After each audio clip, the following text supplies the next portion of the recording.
आज हम शुरू करने वाले हैं एक कमाल के नए एनिमे को, जिसका नाम है सोलो लेवलिंग। तो चलिए जानते हैं इसकी कहानी को बिना किसी देरी के एपिसोड नंबर 1 के साथ। एपिसोड की शुरुआत में हमें बताया जाता है कि करीब 10 साल पहले इस दुनिया में अचानक ही कुछ पोर्टल्स खुलना शुरू हो गए। इन पोर्टल्स में कुछ मॉन्स्टर्स और जादुई राक्षस रहते हैं, जिन पर आम इंसानी हथियारों का कोई असर नहीं होता। सिर्फ वही लोग इनसे लड़ सकते हैं जिनकी जादुई शक्ति जाग गई हो। ऐसे लोगों को हंटर्स कहा जाता है। इन हंटर्स को उनकी मैजिकल पावर्स के हिसाब से रैंक्स मिलती हैं, जैसे ABCD। सबसे शक्तिशाली हंटर्स S रैंक के होते हैं और सबसे कमजोर E रैंक में। लेकिन एक बार जादुई शक्ति जागने के बाद हंटर्स उसे और ज्यादा डेवलप नहीं कर सकते। हमें 3 साल पहले का एक फ्लैशबैक दिखाया जाता है, जिसमें एक आइलैंड पर कुछ हंटर्स एंट जैसे मॉन्स्टर्स से लड़ रहे थे। लेकिन एंट्स इन हंटर्स पर भारी पड़ रही थी, क्योंकि ये लो रैंक हंटर्स थे। इनमें एक हंटर्स मर ही गया था। लेकिन तभी यहाँ पर 3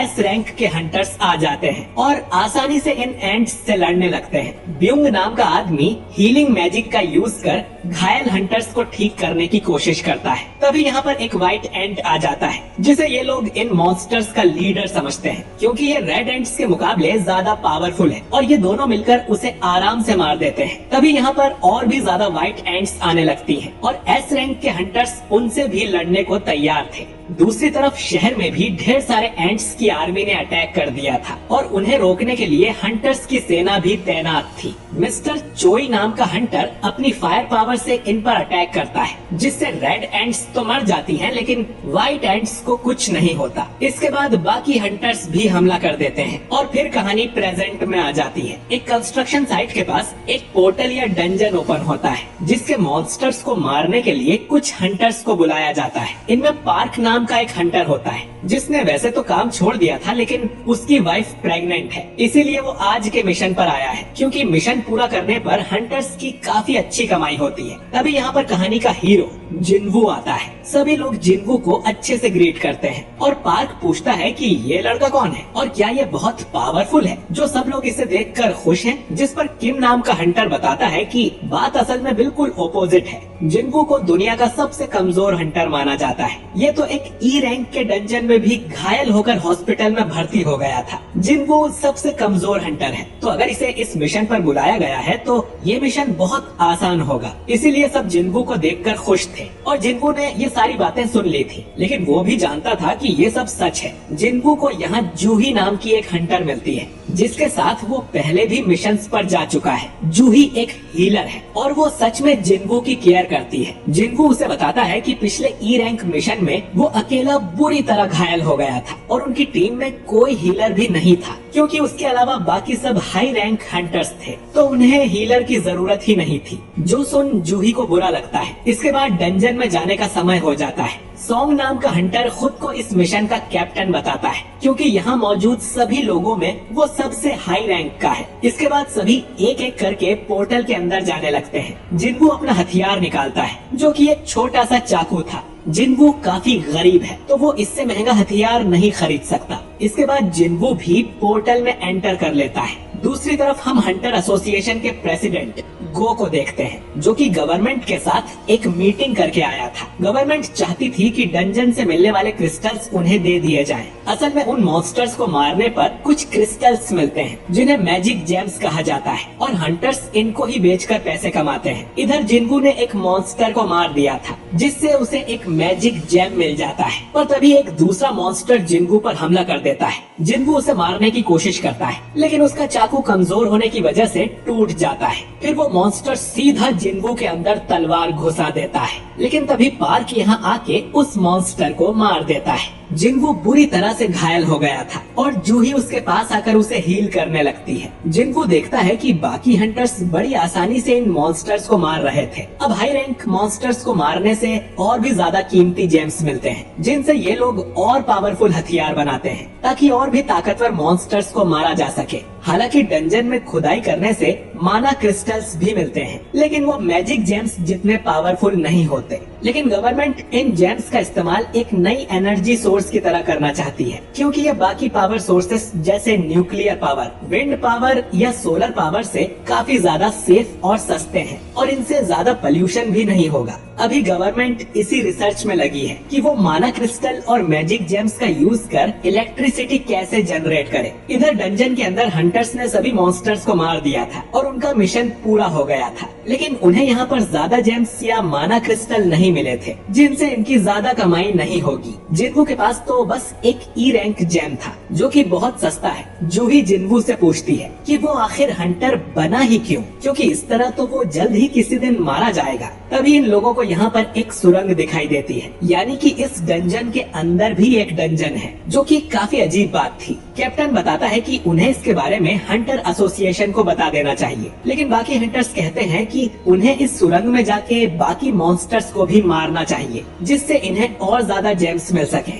और वैसे भी ये डी रैंक का डंजन होगा, तो उन्हें डरने की जरूरत नहीं है। अब कैप्टन सभी से वोट लेता है कि उन्हें अंदर जाना चाहिए या नहीं। आधे लोग इसके लिए हाँ करते हैं, जिससे वोट टाई हो जाता है। अब सिर्फ जिन्वू का वोट ही बचा था। जिन्वू के फादर लापता थे और उसकी फैमिली में कमाने वाला वो अकेला है। उसकी माँ हमेशा बीमार रहती है और उसकी बहन को कॉलेज जाना है। इन सब चीजों के लिए ही जिन्वू इतना जानलेवा काम करता है और वो भी सुरंग में जाने के लिए हाँ कर देता है। हंटर्स एसोसिएशन में भर्ती होने के लिए पहले इन्हें एक टेस्ट देना होता है, जिससे इनकी मैजिकल पावर्स के बारे में पता चलता है और फिर उसी के हिसाब से इन हंटर्स को रैंक दी जाती है। फिर अलग अलग कंपनीज इन हंटर्स को हायर करती हैं। इन कंपनीज को गिल्ड कहा जाता है। मिस्टर चोई भी हंटर्स गिल्ड का मास्टर है और वो अपने आदमी से कहता है कि टैलेंट्स देखकर ही वो हंटर्स को हायर करे, चाहे उनका एज या जेंडर कुछ भी हो। उनके गिल्ड में चाहीन नाम की एक हंटर बहुत ही ज्यादा टैलेंटेड है। इसके बाद हम देखते हैं कि दो चोर एक लड़की का पर्स चुरा के भाग रहे थे। अचानक ही उनके सामने एक लड़की आ जाती है, जो और कोई नहीं बल्कि चाहीन थी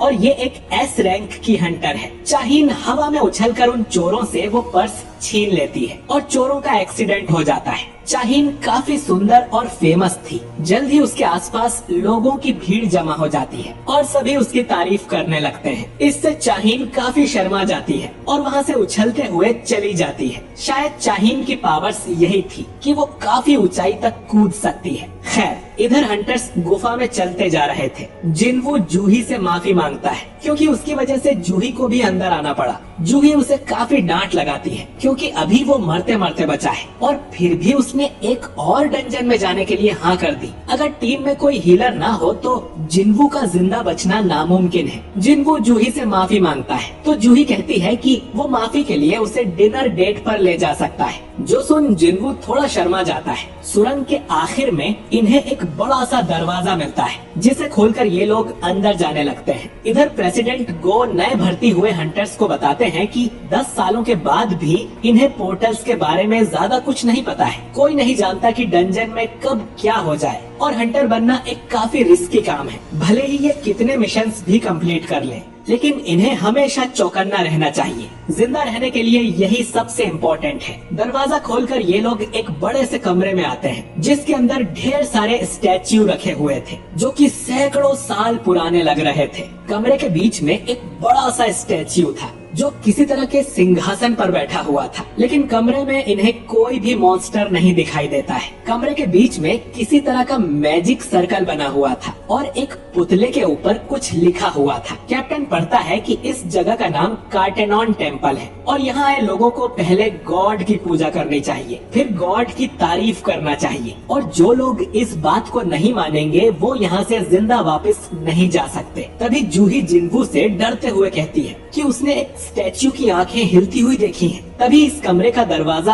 अपने आप बंद हो जाता है और अब ये सभी लोग यहाँ फंस गए थे। अब एक हंटर दरवाजा खोलकर यहाँ से भागने की कोशिश करता है, लेकिन तभी उसके पास वाला स्टैच्यू अपनी कुल्हाड़ी से उस आदमी को काट देता है। ये देख सभी लोग बुरी तरह से डर जाते हैं कि वो स्टैच्यू हिल कैसे सकता है, और अगर एक स्टैच्यू हिल सकता है तो इसका मतलब है कि यहाँ मौजूद सभी स्टैच्यू जिंदा है। जिन्वू भी ये देखकर डर गया था वो सोचता है कि डी रैंक का हंटर चुटकी में मारा गया, तो उसके जैसे ई रैंक का क्या होगा। और ये स्टेच्यू तो बहुत पावरफुल है, मतलब ये कोई लो रैंक डंजन नहीं है। और इसका मतलब है जूही सच बोल रही थी। जिन्वू फिर से अपने पीछे वाले स्टेच्यू को देखता है और वो भी जिंदा था। जिन्वू इससे पहले भी काफी बुरी सिचुएशन में फंस चुका है। वो अपने पहले रेड मिशन में ही अपनी टीम से अलग हो गया था। उसे एक ई रैंक के मॉन्स्टर ने घायल किया था और वो काफी हफ्तों तक हॉस्पिटल में पड़ा रहा। एक बार तो वो एक भूल भुलैया में अटक गया था और भूख प्यास से ही मरने वाला था। लो रैंक डंजन में जाना भी उसके लिए जिंदगी और मौत का सवाल है। बाकी हंटर्स को मैजिक जेम्स बेचकर जो पैसे मिलते हैं, वो उनसे और भी ज्यादा स्ट्रॉन्ग हथियार खरीद लेते हैं ताकि वो और पावरफुल मॉन्स्टर्स को मार सके। लेकिन जिन्वू के पास तो सिर्फ एक सस्ता चाकू था और उसके टूटने के बाद जिन्वू खाली हाथ है। उसके जूते भी फट चुके हैं। इतनी खतरनाक जॉब करने से भी जिन्वू ज्यादा पैसे नहीं कमा पाता, लेकिन जिंदा बचे रहने के लिए वो हर समय चौकन्ना रहता है। उसके आसपास क्या चल रहा है वो बारीकी से ऑब्जर्व करता है और उसने जो एक मॉन्स्टर मारा था वो भी ऐसे ही चुपके से मारा था। खैर, अब उस स्टैच्यू की आंखें लाल होते ही जिन्वू सभी से नीचे झुकने को कहता है। उसकी आंखों से आग निकलती है जिससे एक हंटर वहीं पे जल के राख हो जाता है, पर जिन्वू खुद को और जूही को बचा लेता है। सभी लोग बुरी तरह से डरे हुए थे। जिन्वू सोचता है कि ये सब क्यों हो रहा है, यहाँ से बाहर जाने का कोई रास्ता नहीं है, यानी कि वो भी मारा जाएगा। और ये एपिसोड यहीं पर खत्म हो जाता है।